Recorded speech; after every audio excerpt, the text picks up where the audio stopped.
Hi everybody, it's Julie. Welcome back to my channel. Today I wanted to share a few tips for getting that beautiful ombre ink effect directly on your stamps, especially solid stamps.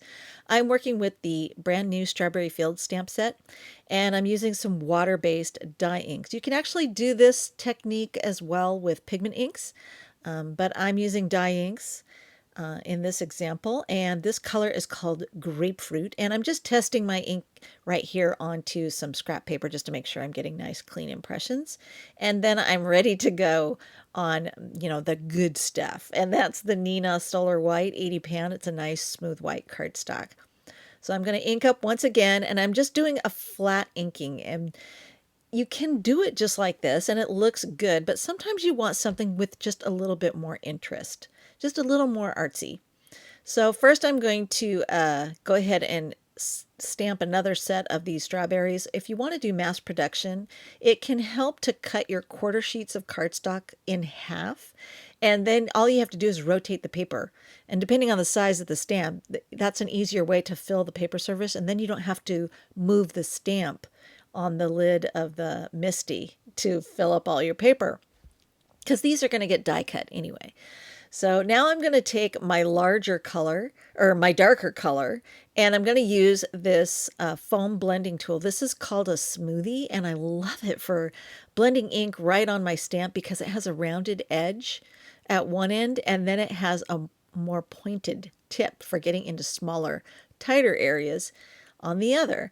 So I'm just going to use the edge of my ink pad here. This is polished by Catherine Pooler, and it's a nice kind of a warmer toned red, and I love how it works with this grapefruit pinkish color, and the two of them blend together really nicely.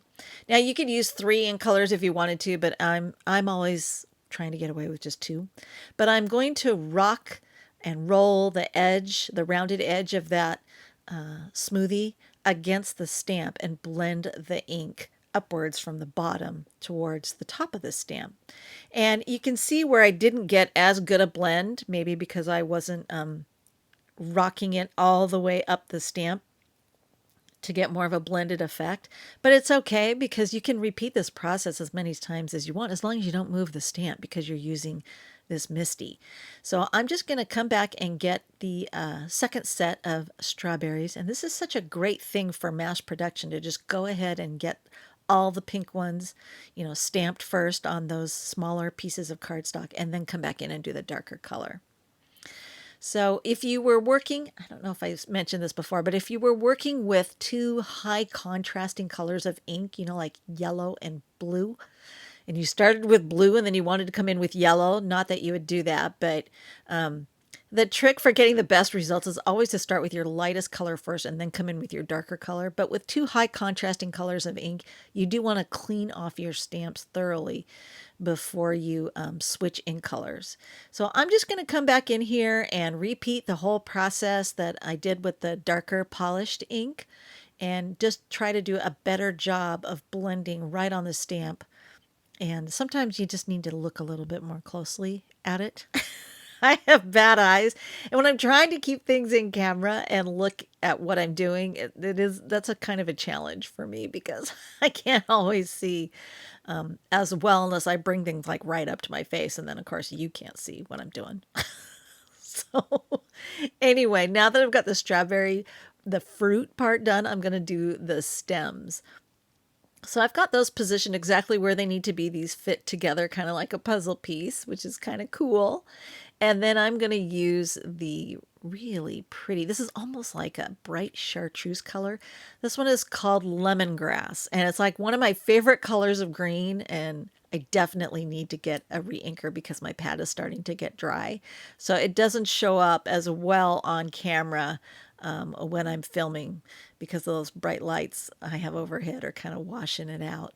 And then I'm gonna, after I get those stamped, I'm gonna grab my Lime Ricky and go ahead and do the same thing. I'm gonna ink up just a portion of those stems, and I even tried to put some typing paper behind it so you could see a little bit better, and maybe I could see a little bit better what I'm doing without sticking my face right down in there. And I'm going to go ahead and blend with that sponge smoothie to get that more variegated effect. So you can repeat this, like I said, as many times as you want until you get the intensity that you want or the smooth transition between the colors that you want. Now, I usually don't do it more than about twice because I'm like, I'm always in a hurry. And I want to do everything like, let's be quick about this and get it done, right? Because we've got to move on. So, but take your time. You don't have to rush like I have a tendency to do. I'm a slow maker, but I'm an impatient maker. So, but here you can see the end result with the repeat impressions, what you end up with. And then when you die cut them, you've got all these juicy, delicious berries ready to go. And for my finished project, I used them to make this really sweet tag and attach that to my berry basket box. So I hope that gives you some insight and strategies for doing the ombre inking. Thanks for watching.